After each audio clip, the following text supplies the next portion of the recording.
अस्सलाम वालेकुम, मेरा नाम मुक़द्दस बट। इस वीडियो में आपके साथ मैं क्रिप्टो मार्केट की अभी तक जितनी मैंने न्यूज़ अपडेट्स वगैरह लर्न की है वो आपके साथ शेयर करूँगा और साथ मेरा तज़किया भी कहीं मुमकिन हुआ तो आपके साथ लाज़मी शेयर करूँगा, जो गलत भी हो सकता है और सही भी।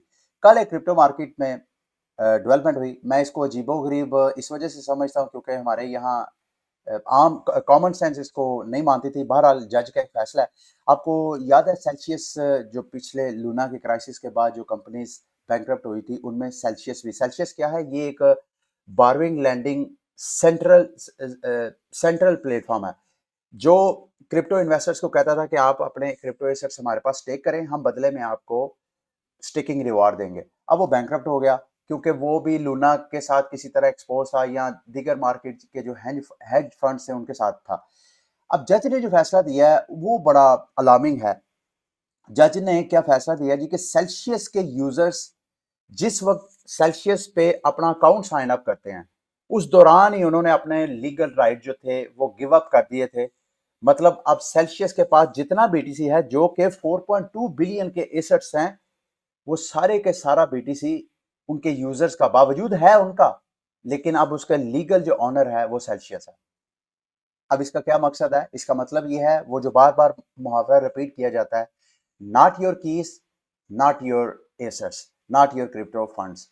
इसका मतलब यह है कि सेंट्रलाइज प्लेटफॉर्म पे क्रिप्टो अगर आप रखते हैं, जैसे एफ अभी क्रैश हुआ है, तो दिल करे तो एफ भी जब आप रजिस्ट्रेशन कर रहे होते हैं वहां पे एक ऑप्शन आती है ना, हमारा यूजर एग्रीमेंट पढ़े, जिसको हमने कभी नहीं पढ़ा और ऐसे ही उसको स्क्रॉल डाउन करके चेक मार्क लगा के तो हम साइन अप कर देते हैं।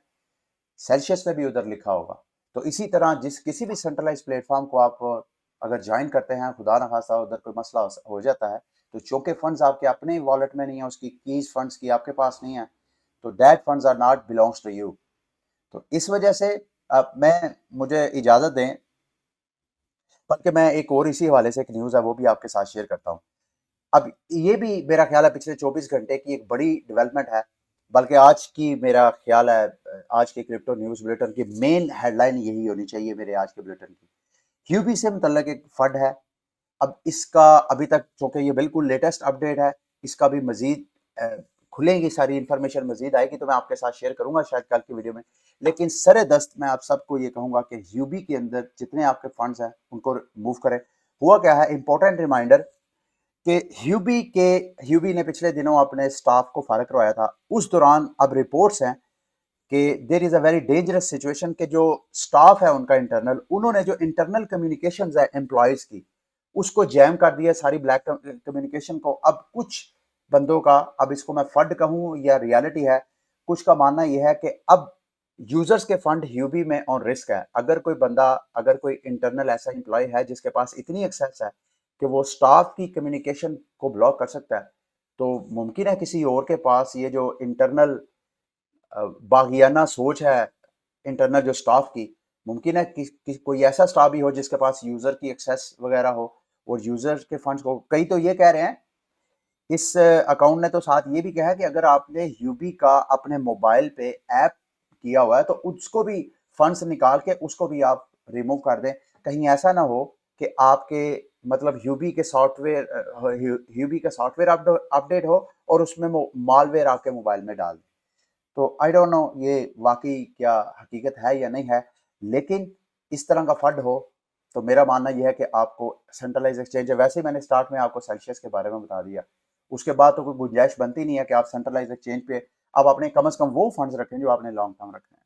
ट्रेडिंग तो आपकी मजबूरी है। अच्छा, इसके हवाले से चूंकि ये ह्यूबी जस्टिन सन का है, तो जस्टिन सन के जो जितने ट्रॉन फाउंडेशन के टोकन है, जिसमें टीआरएक्स है, जिसमें बीटीटी है और जितने भी इनके टोकन है, उन सब की प्राइस के हवाले से आप मेरे से पूछ सकते हैं। तो वैसे तो अगर आप देखें इस वक्त भी जितनी मेरे फेवरेट क्रिप्टो करेंसीज की लिस्ट है उनमें सबसे ज्यादा जो बुरा परफॉर्म कर रहा है वो टीआरएक्स है।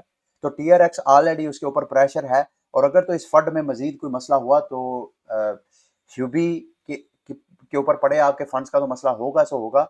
जो जस्टिन सन के ट्राउन फाउंडेशन के टोकन है उनके ऊपर भी प्रेशर आ सकता है, तो इसको आपने क्लोजली वॉच करना है, मजीद लर्न करें।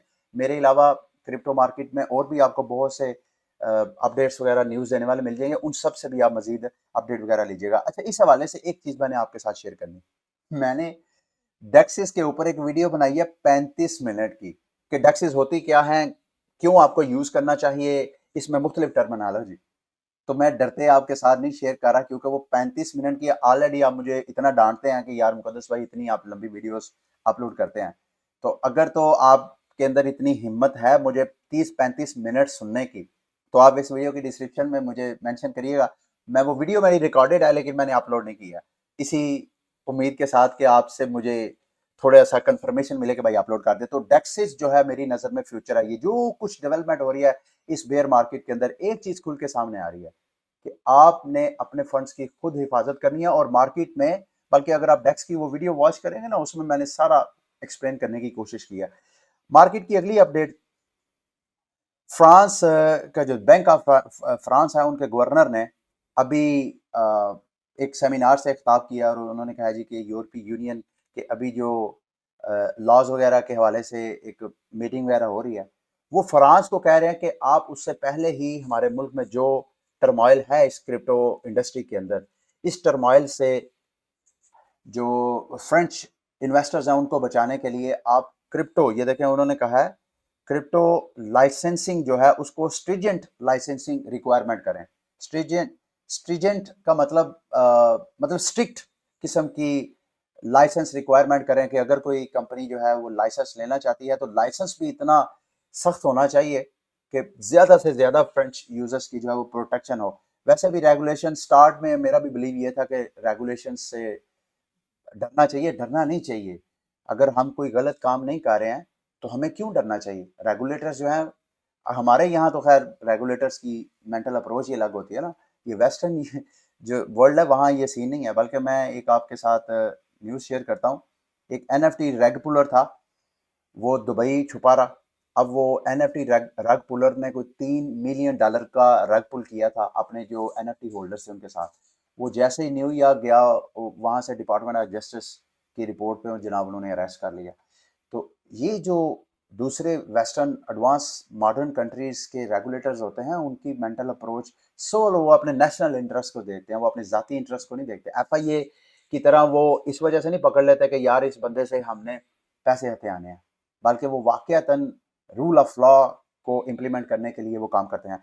चलें जी, ये मनी ट्रेल ये मेरी नज़र से गुजरी थी, एक बिटकॉइन मैक्सिमलिस्ट ने शेयर किया था। दो चीज़ें उसमें इंटरेस्टिंग हैं जो मैंने आपके साथ शेयर करनी है। एक तो जितने भी बिटकॉइनर्स हैं, जो बिटकॉइन मैक्सिमलिस्ट हैं, जो सिर्फ बिटकॉइन के अलावा और किसी को कोई जितनी बाकी क्रिप्टो करेंसीज हैं उनको वो पॉन्जी स्कीम समझते हैं। एक तो उससे ये बात तो आपको क्लियर नजर आ रही है कि वो बिटकॉइन और क्रिप्टो दो मुख्तलिफ चीजें समझते हैं। वो समझते हैं कि क्रिप्टो बिटकॉइन से हटके जितनी आल्ट कॉइन्स है इवन इंक्लूडिंग इथेरियम, सारी जो है वो एक अलग सेक्टर है और उसको अलग सेक्टर को डिस्कस किया जाए तो ये उसका एक कंपैरिजन किया गया है कि बिटकॉइन का क्रिप्टो के साथ, गोल्ड के साथ और फियाट के साथ कंपेयर किया जाए तो सबसे ज्यादा जो ग्रीन टिक है बिटकॉइनर की नजर में वो बिटकॉइन में नजर आता है।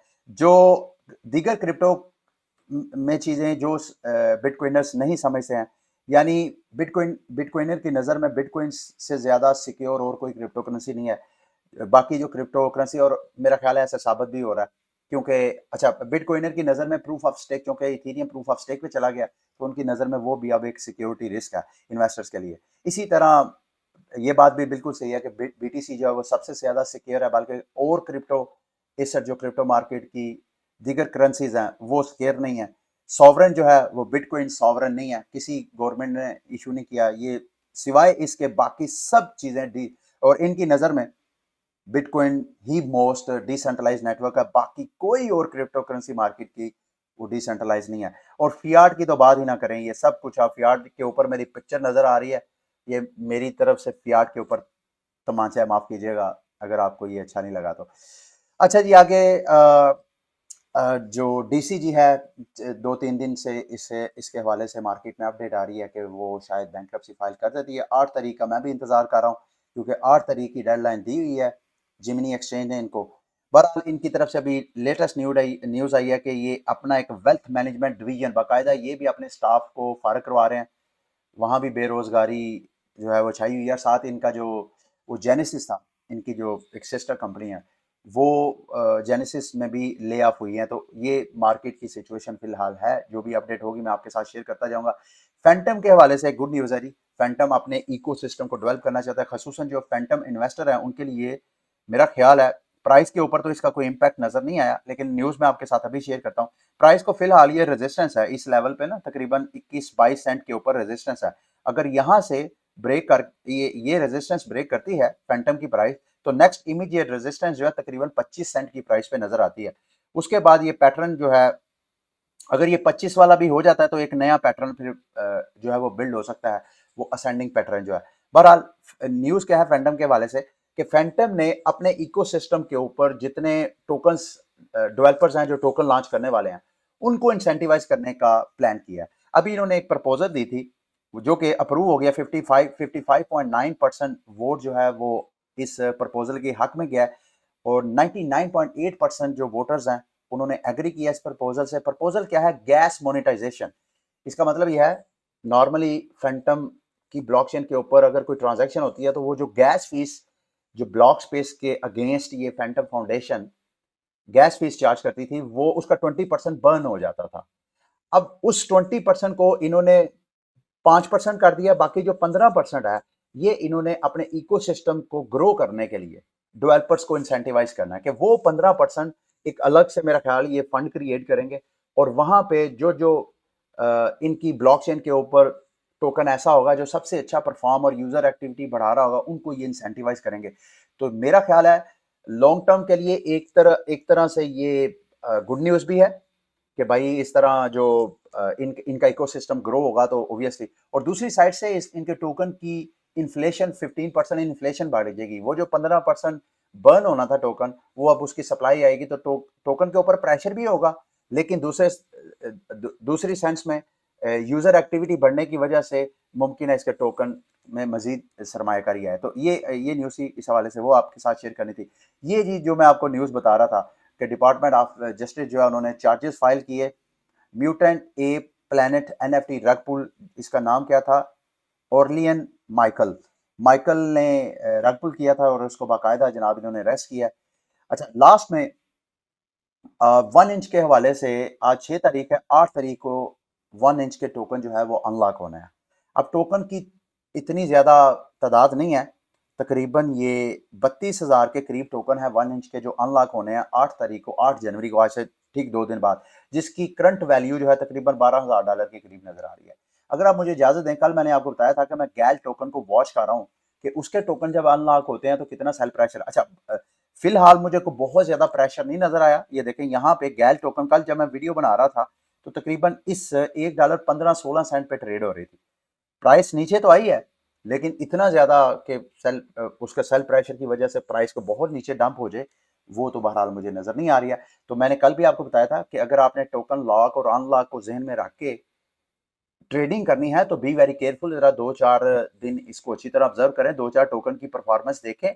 गो के हर टोकन की डिफरेंट एनालिसिस होगी। कई टोकन के ज्यादा अगर अनलॉक होंगे उनके कॉइन्स और टोकन तो मुमकिन है वहां ज्यादा सेल प्रेशर हो। फिर जाहिर बात है, अब जिसके पास गैल टोकन गया अनलॉक होके, जरूरी तो नहीं उसने सेल किया हो। तो ये कुछ चीजें आपने वो जहन में रखनी है। अच्छा, मैं 1 इंच के हवाले से आप लोगों को लाजमी गाइड करना चाहता हूँ। मुझे आज भी याद है 2021 में जब मैंने आल्ट कॉइन्स में इन्वेस्टमेंट की थी 2020 के स्टार्ट में, तो उनमें जिन आल्ट कॉइन्स में मैंने की थी उनमें 1 इंच भी था। तो 1 इंच की जब प्राइस गालबन अगर मैं गलत नहीं हूँ तो कोई $1 की रेंज में मैंने इन्वेस्टमेंट की थी। तो जैसे ही विद इन फ्यू मंथ उसकी प्राइस जो है वो शायद $3-4 गई, तो मैंने ना 2-3% प्रॉफिट देके तो अपना प्रॉफिट कैश आउट करवा लिया। आज 1 इंच को मैं देख रहा था, 1 इंच की जो 1 इंच है क्या, ये एक डेक्स एग्रीगेटर है। जैसे कि मैंने आपको स्टार्ट में कहा कि मैंने डेक्स के ऊपर एक वीडियो बनाई है, अगर आप मुझे कहेंगे तो मैं वो अपलोड कर दूंगा। ये डेक्स एग्रीगेटर है। ये डेक्स एग्रीगेटर पिछले बुल रन में अच्छा खासा इसने मतलब मार्केट को कैप्चर किया, लेकिन इसका कंपटीटर आ गया मार्केट में। वो मैं देख रहा था टॉप 10 डेक्सेस में उसका शुमार हो रहा है, उसका नाम है ओपन ओशन। मैं देख रहा था कि ओपन ओशन में ऐसा क्या कमाल है कि जो पुराना प्लेयर है, पुराना जो डेक्स एग्रीगेटर है, उससे ज्यादा इसने कैसे मार्केट कैप्चर कर ली। इसका जो ट्रेडिंग वॉल्यूम है पिछले 24 घंटे का तकरीबन 84 मिलियन है। ये कॉइन मार्केट कैप का डाटा आपको बता रहा है पिछले 24 घंटों में 85 मिलियन। और सबसे ज्यादा जो मैं कॉइन गैको पे अगर जाएं तो वहां पे ये भी बताते हैं कि सबसे ज्यादा कौन सा टोकन जो है इनके प्लेटफॉर्म पे ट्रेड हो रहा है, क्यों हो रहा है। और मैंने इत्तेफाक से ये इसका थोड़ा सा मुख्तसर सा ड्यू डिलिजेंस करके मैंने $100 के टोकन भी इसके बाय कर लिए हैं, क्योंकि इस वक्त मैं इसका जो टोकन है ओपन ओशन जो डेक्स एग्रीगेटर है उसके टोकन का नाम है OOE। इस टोकन को मैं देख रहा था चार्ट के ऊपर भी, ये तो अपने लोएस्ट प्राइस पे है 2021 में 2000, हाँ ये देखें 12 जुलाई 2021 को ये बाइनांस KuCoin के ऊपर, ये KuCoin के ऊपर लिस्टेड है। वहां पे मैंने $100 का मार्केट प्राइस पे, क्योंकि ये ऑलरेडी अपने लोएस्ट मतलब जो इसका लोएस्ट सपोर्ट थी उसको भी ब्रेक करके ये अपने बॉटम से भी नीचे है, लोएस्ट प्राइस पे है। तो मैंने $100 का इस उम्मीद के साथ बाय कर दिया कि जब बुल मार्केट आएगी तो ओपन ओशन जो है अगर 1 इंच को क्रॉस कर सकता है। अच्छा, इसमें 1 इंच को क्यों इसने किया, ये मेरे लिए एक चीज थी जिसको मैंने रिसर्च किया। अच्छा, अगर आप 1 इंच पे आएंगे तो ये किन चेन्स को से एग्रीगेशन करता है, Ethereum, Binance, polygon, optimism, 4 5 6 7 8 chain से ये आपको डाटा लेके बताता है कि कहाँ सबसे बेहतरीन आपको एक्सचेंज रेट मिलेंगे। जबकि ओपन ओशन में मैंने देखा, ये देखें आप, तकरीबन ये कुछ दर्जन से भी ज्यादा ऐसी चेन्स हैं जिनको ये मॉनिटर कर रहा था। तो एक तो मेरा ख्याल है ये 1 इंच से ज्यादा पॉपुलर होने की वजह, उससे उसको ज्यादा सरपास करने की एक तो ये वजह है, और दूसरा इसके प्लेटफॉर्म पे मैं एक चीज और बड़ी इंटरेस्टिंग मुझे इन दोनों प्लेटफॉर्म पे नजर आई है, खसूसन आप लोग जो डेक्सेस इस्तेमाल करने वाले हैं, कि यहाँ पे आप स्पॉट ट्रेडिंग भी कर सकते हैं और लिमिट ऑर्डर भी लगा सकते हैं दोनों पे, 1 इंच पे भी और ओपन ओशन पे भी। ये देखें ओपन ओशन के प्लेटफॉर्म पे आप स्वैप भी कर सकते हैं टोकन और लिमिट ऑर्डर भी लगा सकते हैं। और दूसरा ये क्रॉस चेन की ऑप्शन भी आपको ओपन ओशन जो है वो करवा रहा है कि यहाँ पे आप एक चेन से टोकन को दूसरे चेन के टोकन के साथ स्वैप बाकायदा कर सकते हैं। उसमें ये पूरा उन्होंने स्वैप रूट भी दिया हुआ कि पहले वो ब्रिज करेंगे। ये देखें यहाँ पे अगर आप बाइनांस स्मार्ट चेन से पॉलीगॉन पे टोकन जो है वो स्वैप करते हैं तो स्वैप, वैसे तो नॉर्मली डेक्स को जब आप यूज करते हैं तो विद इन सेकेंड वो आपका टोकन जो है वो स्वैप हो जाता है। क्योंकि ये क्रॉस चेन है तो इसको जो है 10-15 मिनट जो है वो लग जाएंगे, क्योंकि उसका बाकायदा रूट है। पहले वो यहाँ से टोकन आपकी बाइनांस स्मार्ट चेन से लेंगे, चेन से लेके वो किसी ना किसी ब्रिज के पास जाएगा, वहां से ब्रिज करके फिर आपको ये टोकन जो है वो स्वैप करके देंगे। तो ओपन और परपेचुअल भी है इसमें, ये वजह है ओपन ओशन के पॉपुलर होने की। मुमकिन है आने वाले वक्तों में जैसे 1 इंच का कंपटीटर आया और उसने मार्केट कैप्चर की, मुमकिन आने वाले वक्त में ओपन ओशन भी जो है उसका भी कंपटीटर मार्केट में है। तो आपने परपेचुअल को अर्न पूल में, पूल्स भी है यहाँ पे, डाओ, ये सारी चीजें जो है, मुझे लगा कि यार $100 का एक रिस्क लेने में क्या हर्ज है। तो मैंने $100 का रिस्क लिया है ये समझते हुए कि ये गया। अगर तो बुल मार्केट में ओपन ओशन इसी तरह ग्रो करता है, अभी भी टॉप 10 डेक्सेस में ये शामिल हो रहा है, तो अगर ये मार्केट रिकवरी जब करती है, बल्कि मुझे अगर आप इजाजत दें तो मैं ना ये एक आर्टिकल भी, मैंने फुल स्टडी तो नहीं किया लेकिन मैंने आप लोगों के लिए ढूंढ के रखा हुआ है कि अगर आपने इसको स्टडी करना है ओपन ओशन डॉट फाइनेंस को, तो ये मैं आर्टिकल इस वीडियो के डिस्क्रिप्शन में दे दूंगा। अच्छी तरह जाके इसकी ड्यू डिलिजेंस करें, इसको समझें, इसको कंपेयर करें कि 1 इंच से ये कैसे बेहतर है, क्यों इसने 1 इंच की आके मार्केट सारी कैप्चर कर ली। तो अगर आपको थोड़ा बहुत समझ आए तो इसमें भी आप इन्वेस्टमेंट कर सकते हैं। ठीक है, ये थी आज की वीडियो। उम्मीद करता हूँ कि आज की वीडियो आपके लिए इन्फॉर्मेटिव रही होगी। अगली वीडियो तक के लिए मुझे इजाजत दें। अल्लाह हाफिज।